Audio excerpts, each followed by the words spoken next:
Hello and welcome to another episode of Do You Want More, a UFC stat show, right here on the Monkmatics channel. I am your host, Monk, aka the Monkmatician, and in this very episode, we're going to be breaking down all four fights from a statistical standpoint for the prelims on UFC 268, headlined by Colby Covington and Kamaru Usman. So, without further ado, let's jump right into the numbers. First fight of the night. Edmen Shahbazyan going against Nasruddin Imavov. This is going to be a middleweight fight. Shahbazyan, 6'2", 74-inch reach, orthodox fighter, 23 years old, almost 24, 11-2 professionally, 4-2 in the UFC. Let's see here. 77% of his pro fights have ended by way of KO, TKO. 9 wins, 1 loss, one win by sub rather, and no losses there. Only 2 fights have gone the distance. 7.5 average fight time, 7.5 minutes. 4.66 ass whoop index, 31st in the middleweight division out of 74 fighters. Let me get my cursor up on the board here. Power index 2.19, 7th highest. Very good number and a perfect chindex. Shahbazyan opened minus 150, currently plus 111. This line has flipped. Imavov, 6'3", 75-inch reach, orthodox fighter, 26 years old, 10-3 professionally, 2-1 in the UFC. 31% of his fights have come by way of knockout TKO victory. And he has 4 wins by sub as well, 1 loss. Almost 13 minutes of average fight time in the UFC, 2.61 ass whoop index, 0 power index, and a perfect chindex as well. Opened plus 130, currently minus 136. I'm capping this very, very close. Pretty much a pick 'em, but I'm leaning Imavov right now. I don't know why I'm saying Imavov. We look at the advanced line statistics. Shahbazyan as a dog is 0-1, and Imavov as a favorite is 1-0. So small sample size there. 3 round 1 finish wins for Shahbazyan, 1 finish loss in the third, and Imavov has a round 2 finish win in the UFC. Imavov owns all of these striking numbers. These are very poor for Shahbazyan. It says this is a new number here, new thing. I'm ranking people in the division as far as strikes, takedowns, and control time. It's still a work in progress. This is not the final number. I mean, is Shahbazyan the 8th best striker in the division? Probably not. But these numbers are trash, okay, for the division. But I'm also incorporating things like the power into that, and a few other things as well, knockdowns, etc. So that's why it's so high, because he has a giant power index. But anyways, that said, if I say strikes, I mean significant strikes. Shahbazyan gets hit with 3 strikes a minute, 48% accuracy, or sorry, he throws and lands 3.06 a minute at a 48% accuracy, gets hit with 4.05 strikes a minute at a 48.5% defense, almost -1 strike per minute differential, 66th out of 74 in the middleweight division. Pretty bad. Negative efficiency, has spent 47.5% of his total fight time fighting at distance. He does have 3 knockouts, so 1.01 knockdowns per 15. That is 9th highest rate out of 74 fighters, and he's never been knocked down in the UFC. Imavov, striking numbers, lands 4.3 strikes a minute, 55% accuracy, gets hit with 2.23 strikes a minute at a 58% defense, for a striking differential of 2.07 per minute, 7th highest in the division. Very good numbers. 13% efficient, spends only 45% of his total fight time fighting at distance. No knockdowns for or against. Basic takedown data. Shahbazyan has the offensive numbers, but Imavov has the defensive numbers. Shahbazyan lands 3 takedowns per 15 minutes at a 41% accuracy, but his takedown defense is only 55%. He's negative efficient. Imavov, only 22% accuracy, but 69% defense. So that's not great, but it is just below 70. But again, small sample size there. Also negative efficient. Shahbazyan shoots 7.75% of the time. That is a huge number. 14th in the division. Control time. Shahbazyan outcontrolling his opponents, but just barely. 28% to 24.5%. 52.5% of his total fight time has come inside the distance, and he has controlled over half of that time, 53.15%. Imavov has controlled 16% to 38%. 54% of his total fight time has come inside the distance, and he's only controlled 30% of that fight time. Unsuccessful on all 4 submissions. Advanced significant striking data. This is all Imavov, and it's not really close. Shahbazyan, why can't I say his name right now? What the? Shahbazyan, his numbers are terrible. I mean, I thought he was a better striker than this. I don't know. He's leaning more towards having, the positive takedown numbers, and the striking numbers just really aren't there. I mean, he's negative efficient to the head, positive everywhere else. Imavov, positive efficiency everywhere. Over 2 head strikes per minute difference, 1 from distance, a third of a clinch strike, half a body strike. I mean, Shahbazyan, negative head strike differential, negative distance strike differential, over 1 ground strike negative per minute. I just assumed he had better numbers than this. I have no idea why. Obviously, I'm going to have to go back through those rankings and figure out why the hell he was ranked so high. Last 5, I mean, Nasruddin is killing this. I mean, he's got almost every meaningful category. Shahbazyan in his last 5, negative 1 strike landed per minute differential, negative 3 takedowns landed per 15 differential, negative 26% control time. I mean, this is bad. He's got a huge power index. That's the only thing he has going for him other than his takedown accuracy, I guess. Categorical trends in his last 5. He is trending down in 6 of 8 categories, is Edmund. And then that strength of schedule. So this one does go to Edmund, and it's pretty obvious. We're over 70 in 3 of 4 categories, and we're right there on the strength of victory. Imavov, not a terrible strength of schedule, but his strength of victory is not great. Strength of defeat is very good, 84.6. And here's how the last 5 break down. Shahbazyan is 3-2 with losses to Hermanson and Brunson. Knocked out Brad Tavares, subbed Jack Marshman, and knocked out Charles Byrd. Nasruddin just had a win over Ian Heinisch back in July, a knockout win, where he actually out-wrestled him, I believe, as well. Lost to Phil Hawes, who is undefeated, I think, and then Jordan Williams, decision win over Jordan Williams, who's also fighting on this card. Going to get smashed by Ian Gary. Edmund Shahbazyan striking below their opponents, and look how far down he is trending. So maybe I just thought he was a good striker because he fought Charles Byrd. I don't know. He is dropped off a cliff as far as striking numbers. Takedown, he's trending way down as well, and same with control time. Just Edmund Shahbazyan not doing well in his past 5. Imavov trending way up in striking. Still has some takedown work to do, but he is trending up, and that control time is definitely the hole in his game currently.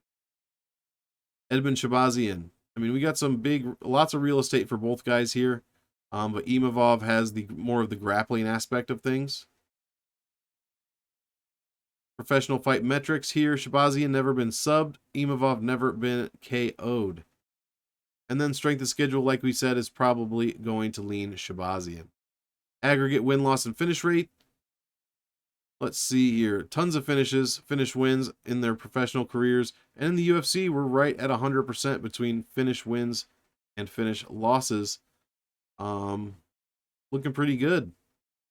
Lots of finishes for these guys. I don't remember who I picked, but I am leaning Imavov. I was thinking Shahbazyan, but these striking stats are so bad that I couldn't.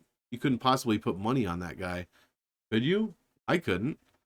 I mean, plus money, plus 111, the line has flipped, so there might be some value there if he wins. So I guess I should not say that you absolutely can put money on Shahbazyan. And in fact, I'm sure money's going to start to come in on him now. But I like Imavov here. He out-wrestled Ian Heinisch. Shahbazyan does have some decent wrestling numbers, but I don't know. I like Imavov here. We'll see. Next fight. Phil Hawes. That dude's terrible. What about Phil Hawes? Going against Chris Curtis. Chris Curtis did have a Dana White Contender Series fight. That is what the statistics are on the right side. So I'm going to be skipping those for the most part. I don't pay attention to those fights. I shouldn't even have that in here, but I put it in because I'm a glutton for punishment. Anyways, middleweight fight. Phil Hawes, Chris Curtis. Phil Hawes is 6 feet tall, 77-inch reach, orthodox fighter, 32 years old, 11-2 professionally, 3-0 in the UFC. 61.5% of his total pro fights have ended by way of KO TKO. 7 wins, 1 loss. 23% by submission. 2 wins, 1 loss there. Average fight time in the UFC just over 10 minutes. He has an 18.3 ass whoop index, 5th highest out of 74 in the division. 0.96 chin power index, very good, and a perfect chin dex. Hawes opened minus 350, currently minus 338. Let's see. This fight was supposed to happen a couple weeks ago. Hawes' opponent dropped out. Chris Curtis said, I'll fight. And then Hawes said, I'm not taking that fight today. So now they're fighting. Curtis, 5'10", 75-inch reach, orthodox fighter, 34 years old, 26-8 professionally, 1-0 in Dana White Contender Series. 44% of his fights have finished by way of KO TKO. 14 wins, 1 loss. And he has 1 sub win, 1 sub loss on his record as well. He opened plus 275, currently plus 256. I'm capping this 60% Hawes, 40% Curtis. Hawes is 2-0 as a favorite and 1-0 as a big favorite, which is what he's currently lined at. 1 knockout in the UFC, first round. Striking data. Hawes lands 3.43 strikes a minute at a 62.6% accuracy. That is super high. 2.81 is what he gets hit with per minute at a 52% defense. 0.63 strikes landed per minute differential. 28th highest in the division. 14.6% efficient. That's the 10th highest efficiency. And he spent 30.5% of his total fight time fighting at distance. He has 1 knockdown, and he did win the fight in which he scored a knockdown. Curtis. Phil Hawes is not undefeated. I said earlier he's undefeated. He's undefeated in the UFC. Curtis, look at these numbers. He landed 7.2 strikes a minute in his Dana White Contender Series. I mean, that's huge. 70% accuracy. This is why I don't count those, because you're not fighting the best opponents. 1.89 differential. You got to take these numbers with a grain of salt. Basic takedown data. Hawes land just under 3 takedowns per 15 minutes at a 54% accuracy. He's got a 100% takedown defense, stuffing all 7 attempted against him. 6.63 shooting rate. I mean, 54% efficient. Great takedown numbers from Hawes.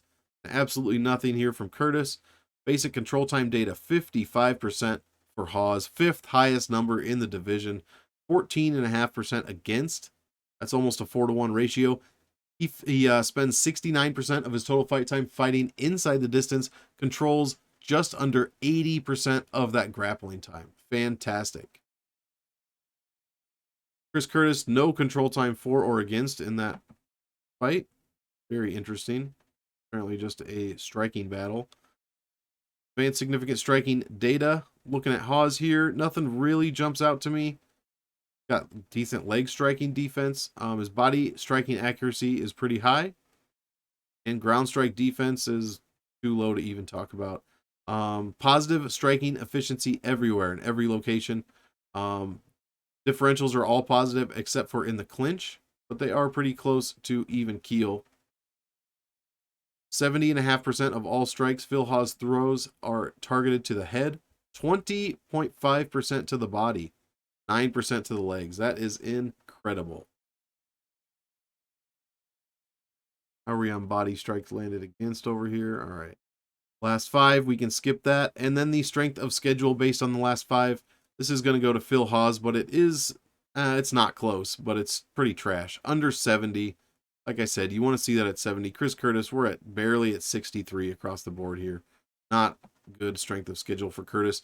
Here's how the last 3 break down for Phil Hawes. Wins over Kyle Daukaus, Imavov, and Jacob Malkoun. And yeah, Chris Curtis beat Sean Lally, Dana White Contender Series 3rd round knockout. Here are a couple of graphs for Phil Hawes. Winning the striking battle and trending up. Love to see it. Killing the takedown game. Has not yet allowed a takedown, trending way up. And that control time is humongous. 3 really good graphs from Phil Hawes. Hawes has more real estate here in the fight metrics. Curtis getting finished at a lesser percentage than Phil Hawes, however. And then the strength of schedule is Hawes, and it's not even close. Aggregate win-loss and finish rates. Pretty high numbers here as far as finishes and wins. 65%, 40% in losses. And then the UFC, we have really a really small sample size. But Phil Hawes only one finish in the UFC. So that said, I think Phil Hawes wins this fight by first round knockout. It's time for Phil Hawes to get another first round knockout, and the perfect time is going to be against this guy, Chris Curtis. Bobby Green. That said, I always fade Dana White Contender Series fighters, especially the first fight after Dana White. Oh, fuck that. Here's a banger right here. The People's Main Event? Probably not, but it's the People's Main Event of the prelim, that's for sure. Bobby Green going against Iaquinta.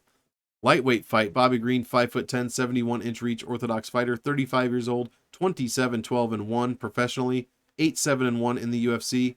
He has 9 wins by KO, 2 losses, and 8 submission wins, 2 losses as well.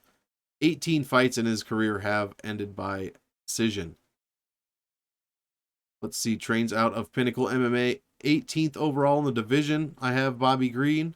That's probably really high, but like I said, these numbers are a work in progress. Also, I don't rank any fighters that have less than 5 fights in the UFC. So if I did that, he'd be way lower than this.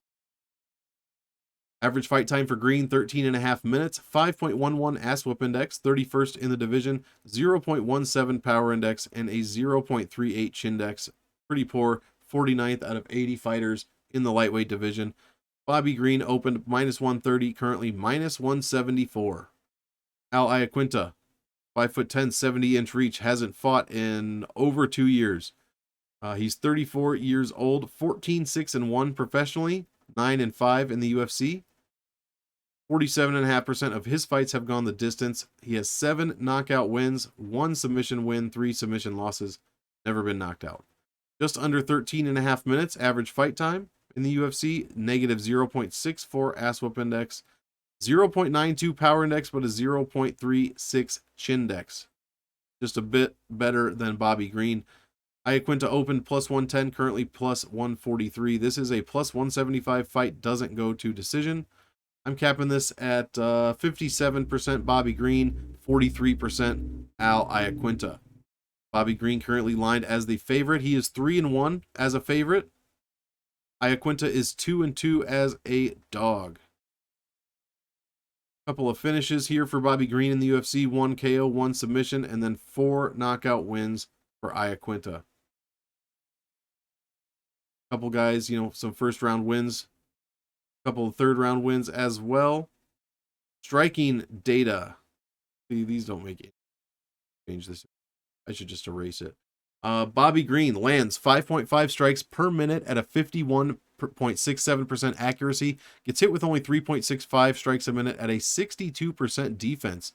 1.85 per minute striking differential. That is the 9th highest number in the division. Very good. 14% efficient. Spends 72.5% of his total fight time fighting at distance.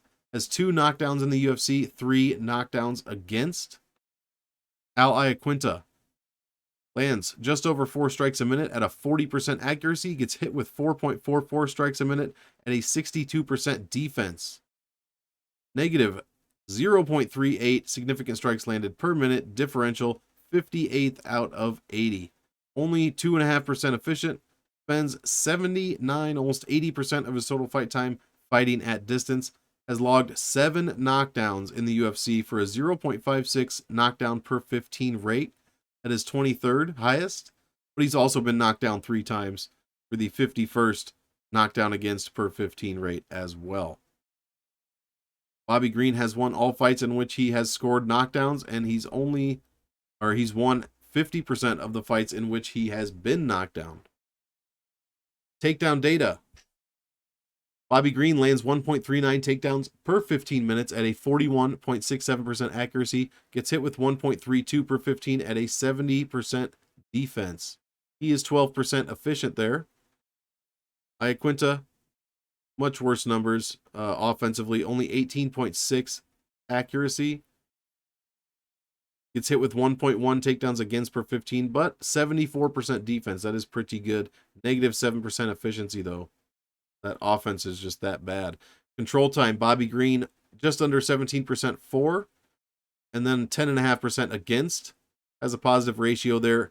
Spends 27% of his total fight time fighting inside the distance. He controls 61% of that control time. Has a 72-second get-up time that is 15th best in the division. So pretty good control time numbers there. Iaquinta, the exact opposite. Only 6% control time, 14% control time against. Spends 20% of his total fight time fighting inside the distance, controls only 30% of that time. I mean, Bobby Green owns the control time numbers here. If he can get Iaquinta down, it's going to be rough go for Iaquinta. And that said, Khabib got Iaquinta down, but Bobby Green's no Khabib, but I'm saying Iaquinta has like, what?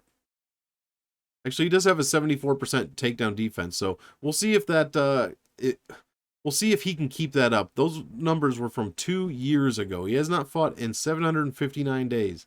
So we'll see if he can still maybe stop some takedowns from Bobby Green. That's going to be the important thing here. Either one of them could win on the feet. Probably Bobby Green, but really either one of them could. Advanced significant striking data. Most of these categories are for Bobby Green. I mean, look at these body strikes landed per minute. 5th best in the division. Leg strikes, 13th best in the division. Positive efficiency. We have some fantastic striking numbers from Bobby Green. Over a distance strike per minute differential. 3/4 of a head strike. 0.8 body strikes per minute. And we're negative for Iaquinta in 4 of 6 categories. Bobby Green mixing it up so well. 68% of all strikes thrown have been targeted to the head, 20% to the body, and 12.5% to the legs. Fantastic. Last 5 fights, this is all Bobby Green except for knockdowns, basically, and then power index. Otherwise, it's Bobby Green, and it's not close. Green improving or trending up in 5 of 8 categories compared to his in his last 5 compared to his career. Striking up almost 4%. Iaquinta down in every single category. Oh, takedown accuracy -8, or it's down 18.5% over his last 5. Takedown defense down 17% over his last 5 compared to his career. So all those takedown numbers that we saw, the takedown defense numbers from earlier, that's his whole career. Let's look at just the last 5. Bobby Green's smoking him. Iaquinta's gone from 75% to 57% defense. Control time is astronomically bad, -19%.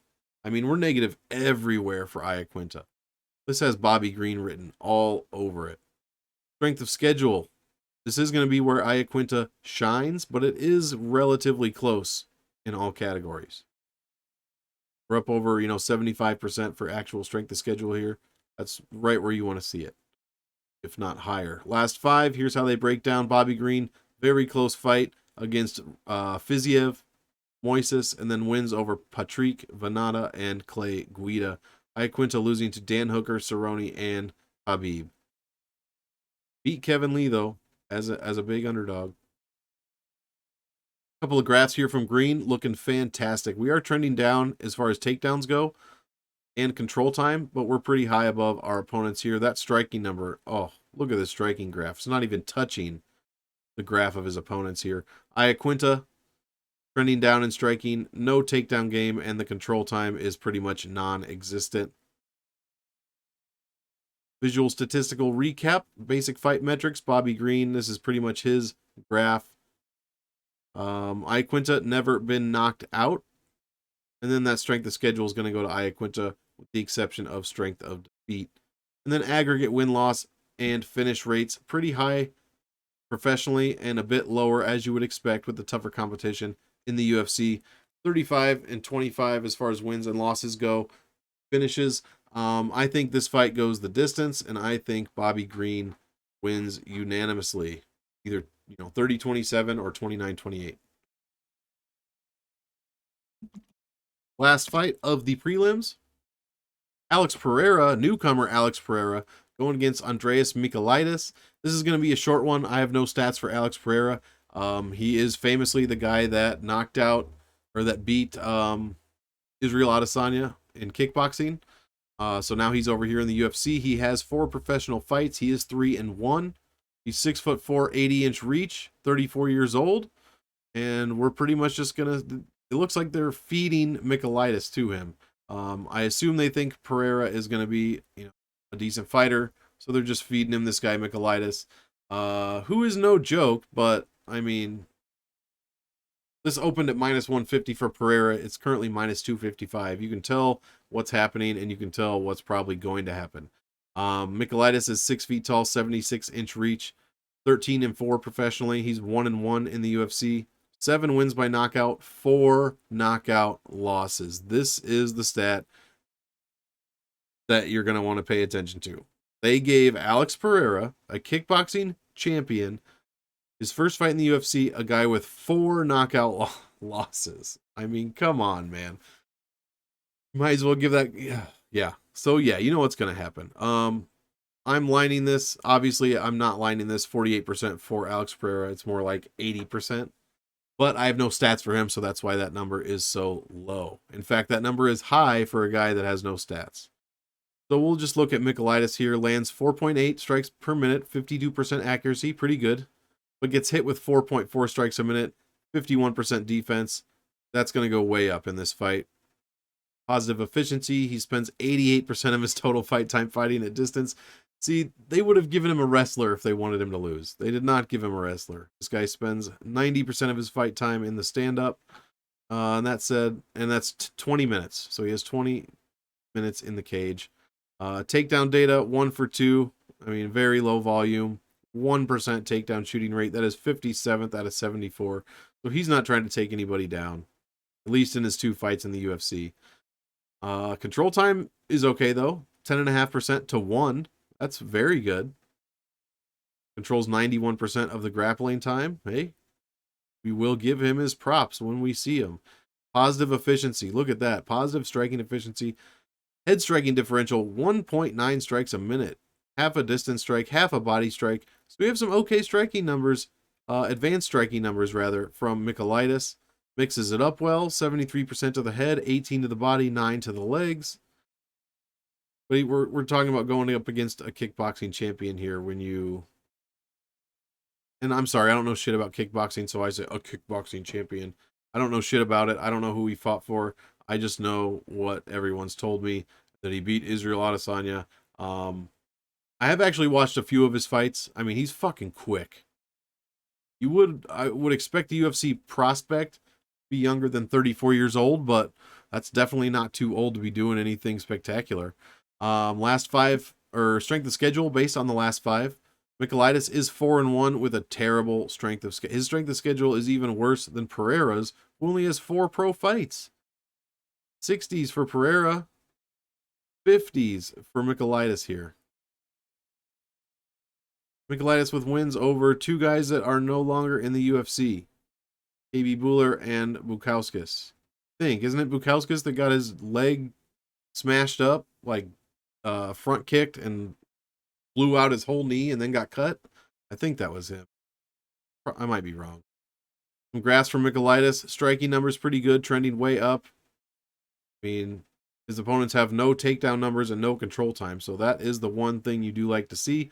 That said, he spent 88% of his fight time fighting at distance, so how much of that are we going to see? Basic fight metrics, I mean, Pereira's never been knocked out. He has been subbed in his 1 loss. Michailidis has never been knocked out. That's probably going to change. And then Pereira somehow wins the strength of schedule. Aggregate win-loss and finish rates. 187.5% professionally and 100% in the UFC. So we haven't seen Alex Pereira yet, obviously. I'm expecting him to win by first round knockout. I think this is a showcase fight the UFC gave him, and I think he is going to take advantage of that. So that said, we'll finish it up, guys. I appreciate you hanging out with me, going over the stats for the 4 fights on the prelims for UFC 268. Be sure to do your fight tape, pair it with this, and there's no way that you can lose. There's no way. Unless we get that ref from last week who reffed the Dos Santos fight. It cost me and everyone on Pub Sports Radio quite a bit of money, but that's okay. We still came out positive. Anyways, be sure to watch the early prelim video. It's already out. All 5 fights on the early prelims. And also be on the lookout for the main card video, 5 complete banger fights. I will be posting that right after this one posts.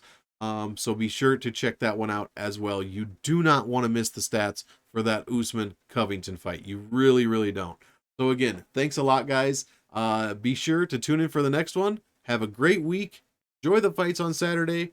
We will see you next time. Peace out.